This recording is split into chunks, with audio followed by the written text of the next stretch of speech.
Okay, does anybody have any questions to ask us?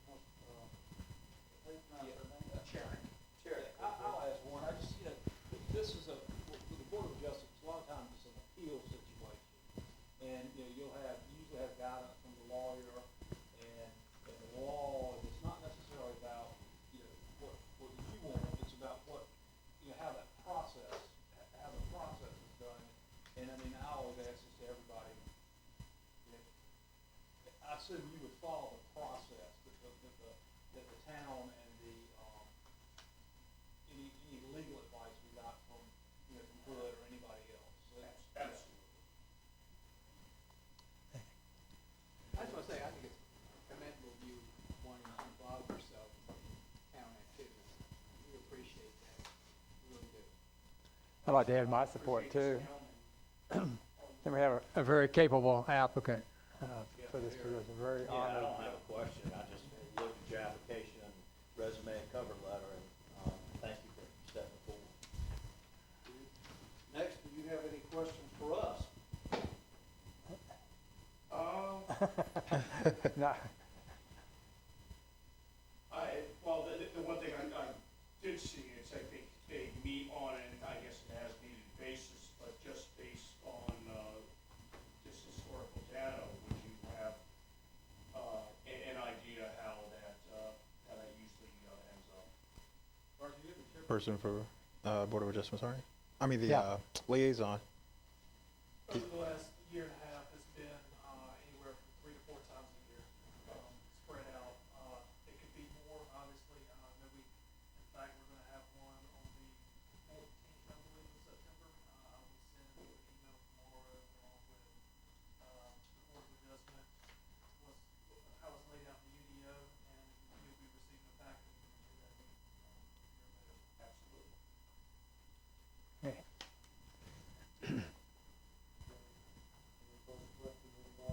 Thank you for doing this. Yes. I mean, it's really Yeah. Do we need a important. motion? I make a Yeah. motion that we, I second it. Okay, we have a motion and a second. Any further discussion? All those in favor of the motion, please signify by saying aye. Aye. Opposed? On board, sir. Thank you. Thank you. I don't think you're required to wear a suit to, And you don't have to stay the rest of the time if you don't. Yeah. but you can. Okay, next is work authorization for runway lighting rehabilitation. Corey? Thank you, Mayor. Included in your packet was a revised work authorization for the runway 119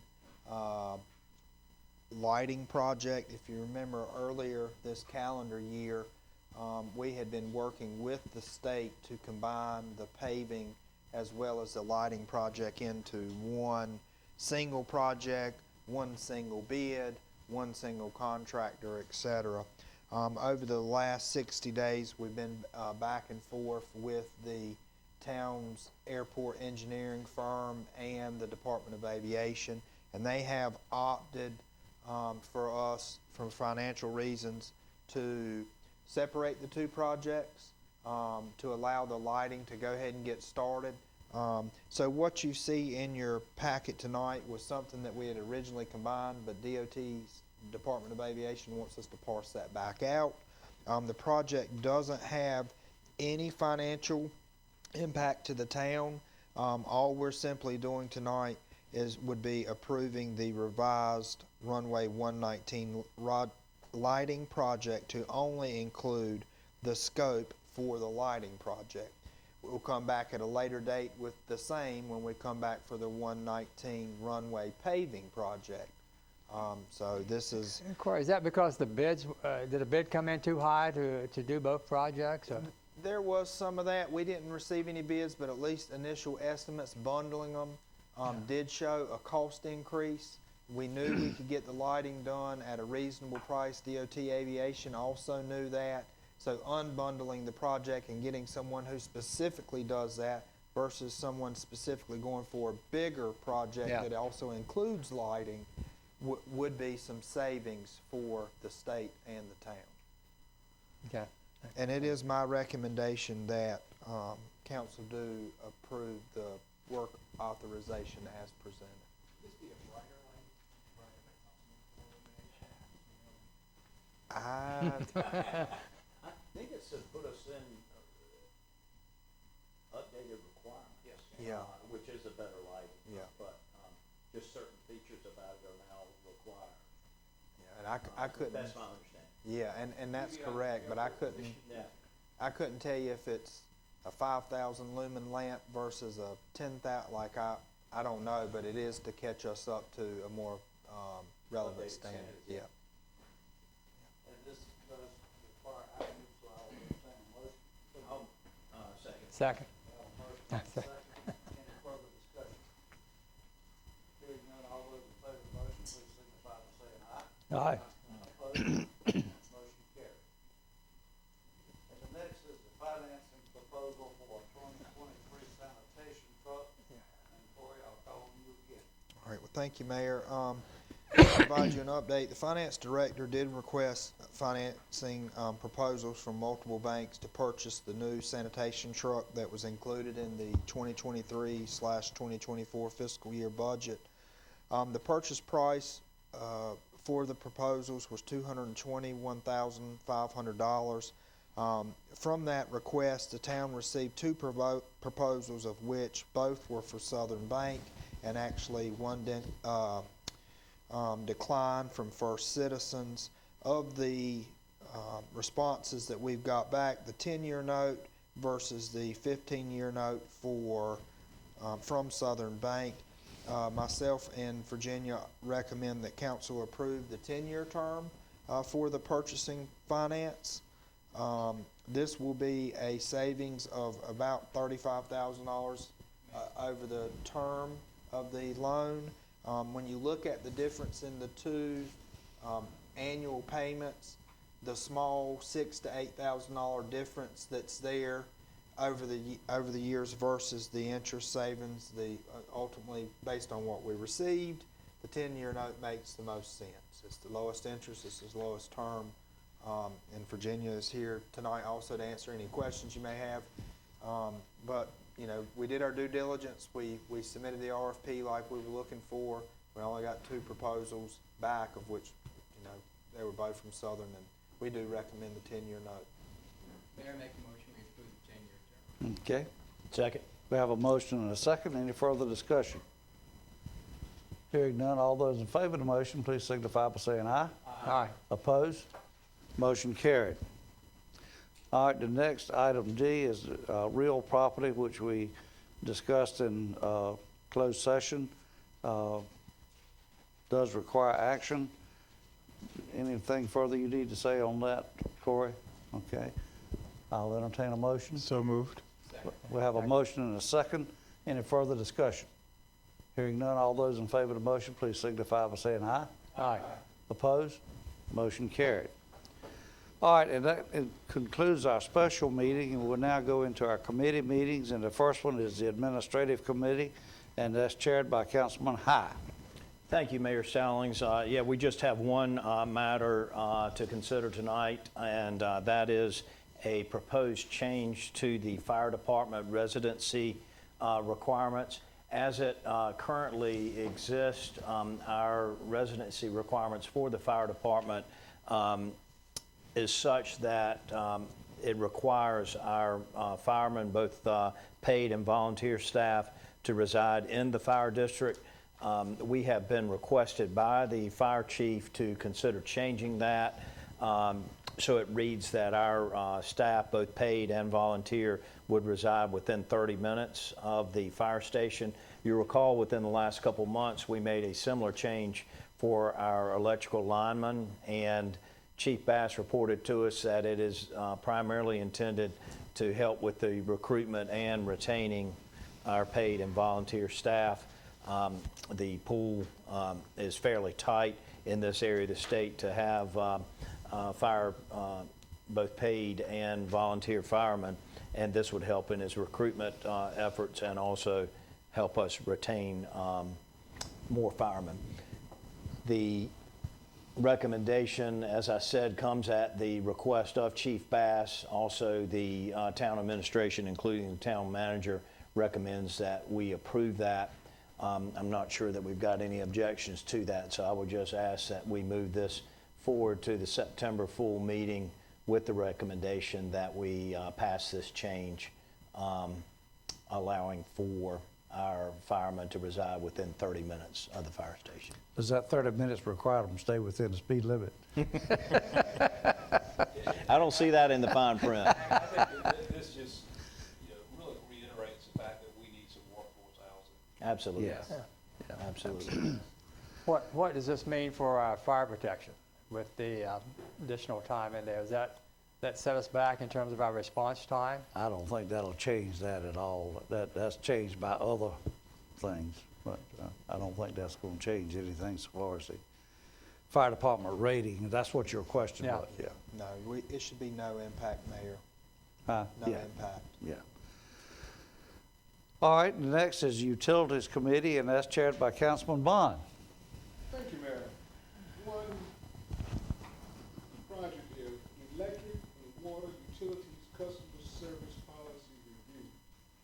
We've been going over this about the last month now. At our last meeting, we asked Corey to come back with some information on how other departments in other towns or cities close by were working it. And Corey has that information for us, so I'm gonna turn it over to him. All right, well, thank you, Councilman Bond. That is correct. I know at our last meeting, we were requested to look into additional information around our other electricities, municipalities, as well as any other local providers that are within our area. If you notice, included in the packet, I did include Elizabeth City, Hertford, Bellhaven, Tarboro, Aden, and then almost our peer to the northeast, Albemarle Electric. I did want to share with you what we found there. Is it appears that Elizabeth City does have a 5% late fee as well as a $25 reconnect fee. The city of Hertford has a 5% late fee, and they do not currently have a non-payment or disconnect fee. When town staff had spoken with them and particularly their finance director, they did advise us that there would be a change in the very near future around that. When we reached out to the folks at Bellhaven, they have a 5% late fee as well as a $25 delinquent non-payment fee. I was unable to locate any type of disconnect fee from them. Tarboro has a $50 additional deposit from your initial deposit plus a $25 reconnection fee. I did an additional $25 after the hours of 5 to 10. I did not see anything around a 5% late fee or a reconnect or reconnect fee, excuse me. But theirs was kind of unique, and I'll explain that a little bit more later. The most similar to us I did find was Aden. They do have a 5% late fee, a $25 non-payment fee, and then a $50 reconnect fee. When I looked at Albemarle Electric for our cooperative neighbors, they have a $50 disconnect, a $50 reconnect, and a $3.50 disconnect notification, which totals $103.50 for theirs. There is a reconnect after hours fee of an additional $75, as well as after 10 p.m. $225.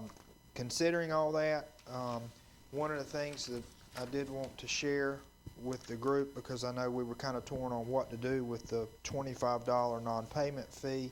One key item to note when looking at the 6 other providers at the town of Edenton's electric structure is lower than the other locations mentioned above, even with the most recent increase that we saw this fiscal year. That's important to us to maintain those overall rates, to keep those low. And when looking at the locations that we found, our rates were lower than theirs. Another thing to consider that Virginia and I had spoke about, the town of Tarboro's penalty fee structure actually acts more of a cushion for the potential impact from walk-off or arrear payments by adding the additional fee to the deposit. And what that does is cushion the $60, and it kind of shifts it away from a 2-month gap to maybe less than 15 days by doing it that way, which I thought was rather interesting. I will be glad to follow up the city manager of Tarboro to get a better understanding of that. Oh, that's a deposit, so they get it back if they, Yes, and that's a really interesting way to do that. Yeah. It's my understanding that that's every time they're on that list. It's Yeah. not just one time when you're done, but if you're on it this month, next month, month after, every single time, you have to pay that extra deposit. and it starts to cushion, and if you remember, we've spoken about arrears before, that can be a rather large number. Yeah. We've tried to combat that over the years, and our friends to the west seem like they have potentially found something that could, kill two birds with one stone. It's an additional fee. It doesn't impact the rate customers, but it does also cushions the town against any loss from any unpaid balances, because growing deposits would cover that. And the last thing to note here is that the town of Aden was the most similar to the town when we looked at these. The one thing that I would like to make a recommendation is that, one, we either reconsider the $25 fee to the $75 disconnect fee, not to impact the overall electric rates.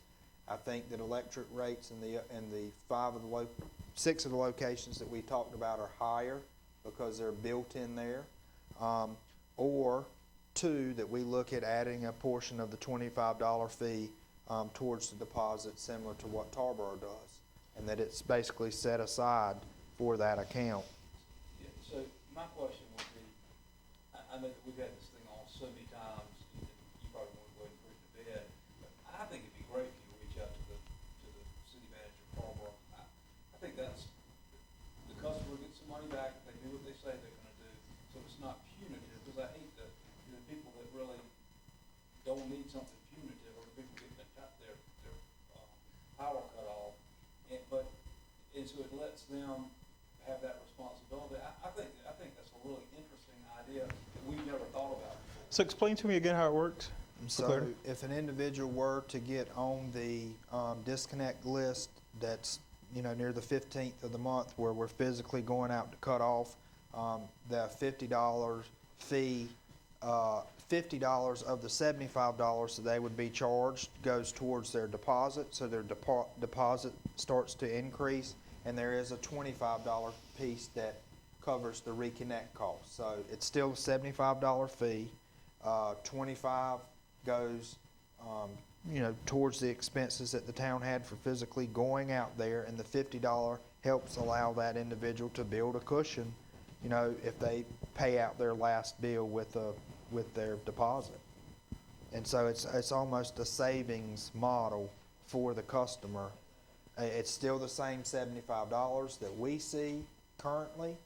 I guess the thing in question there is what do you do about the $25 non-payment fee that's kind of in between the 5%? So do we keep the 5%, do away with the 25, take the 75 and start applying that towards the deposit? Do we do it all towards deposit to build for the town? Because if we don't get it, they're still going to have their power off, and the initial deposit is still going to be the only credit that we see. So I wanted to share the options, and I would be glad to have follow-up with Tarboro. I'll be fine with that as long as we're getting rid of the $25 fee. Applying that to a deposit, I feel like is appropriate. Like I said, building up a savings for the customer. So the $25 fee mid-month becomes the additional deposit funding, or are you saying the $75 that we have now for disconnect, 50 of it goes towards their deposit, 25 still comes back as a Retains for the penalty to town. the town, and we still do away with the 25? Correct. There's still The latter. Okay. Is it, I'd like to do away with the $25. It seems like there are 3 different penalties, and we don't need that. The other question is, it seems like part of our argument for keeping the $25 is that it brings in $36,000 a year, which allows us to have cheaper electrical rates. Exactly. What would be the, if that 36,000 was spread out on electrical rates, what would be the average cost per family per month? Any idea on that? It wouldn't be very much, would it? I don't know the exact number of what it would equate to. It just appears to me a little bit like we're taking money from the people who can least afford it and using that to reduce the overall cost of our electrical service. And that's sort of a poor justification for providing reduced rates at the cost of some people who can least afford to be contributing to that cost, if that makes sense. Well, and when we had this discussion, the original thought that I had received is that folks needed more time between the first and the third and the physical cutoff date to avoid that, to give themselves more time to make that payment. Not that the 36,000 that we would have to move or shift to a different area, either in rates, in 5%, in $25 fee, or in $75 fee. It will have to shift, but you know, when we had this conversation the last time, I do think it's a rather small number to look at the overall electric rates, but, and this is completely up to the council, but that would subsidize the difference. So every ratepayer would take a small bite of that money to cover that. That 36,000. Yeah. And if you do away with that $37,000, you got to make it up somewhere in the budget. A newly generated revenue source, because it hasn't even been in effect for a year. Is that correct? Because we voted on that back in October, November of last year. So that's still a projected figure of 36,000. I think that's been in service 1 year. I think we put that in with the revisions for the 22/23 fiscal year budget. No, it was voted separate. It was afterwards. I remember when I looked it up. So it hasn't been a 4-year just yet that we could say that it's going to be that much. But compared to what we generate off of the electric fund, I don't see how it should affect the budget much at all, even if we just do away with a $36,000 loss. Could I come in here? Yeah. Corey, we thank you for your information.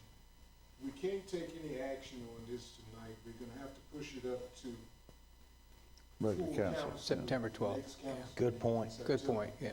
Good point. Everybody keep all their questions, Mm-hmm. and we'll bring all this information back up. Corey, you can check with Tarboro, and we'll get some more information on it, so we can understand that better. Yes, sir. Okay, everybody Sounds agree? good. Everybody And agrees. I've got one concern that I previously have not voiced, and I apologize, but it came to me after the first couple of times we discussed this. I'm very open for us considering all things that we can do. I do have a concern if we're voting on this mid-budget year, if we've already budgeted for this.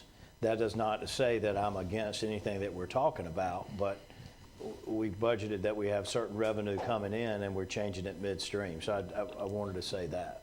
You'll be at our next council meeting, Mrs. Smith. Okay. You can- She'll answer that question. she can fill us in. Okay.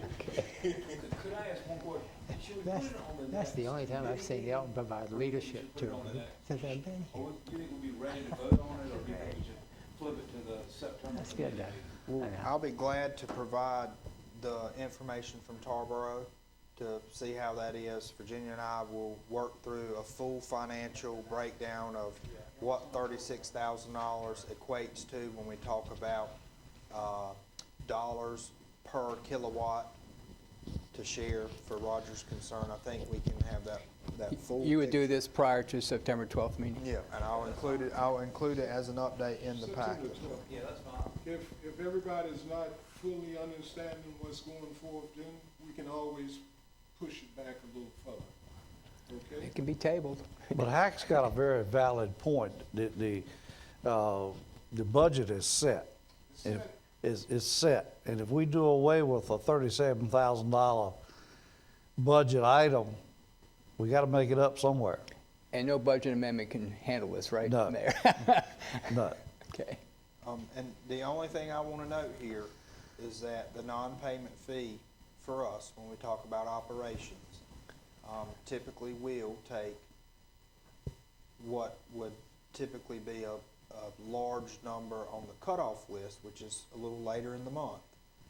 It has taken that number from the 300-400 person count down to 50 or less. They're typically the same 50 or less that we see month in, month out. So for us, that $25 greatly reduces the cost to the customer because they avoid getting to the $75 disconnect fee.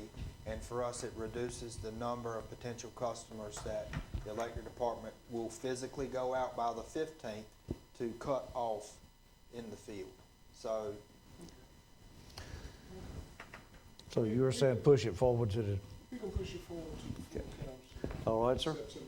Thank you. And the next on the agenda is the Public Works Committee, and that's chaired by Councilman Miller. Mayor, we just have one item of business, and this has to do with handicap parking in town. 2 additional handicap parking spaces have been requested by our Public Works Director, David Myers. Both these handicap locations are at the 200 South Broad Street area.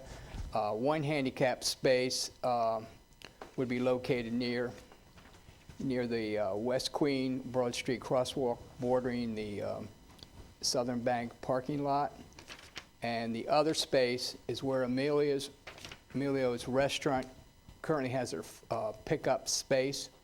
The current pickup parking space would move over 1 space to make room for the new handicap parking space. Our Public Works Committee recommends that we forward this request on to council at the September 12th meeting. Okay, and that concludes our meeting agenda for tonight. Meeting adjourned.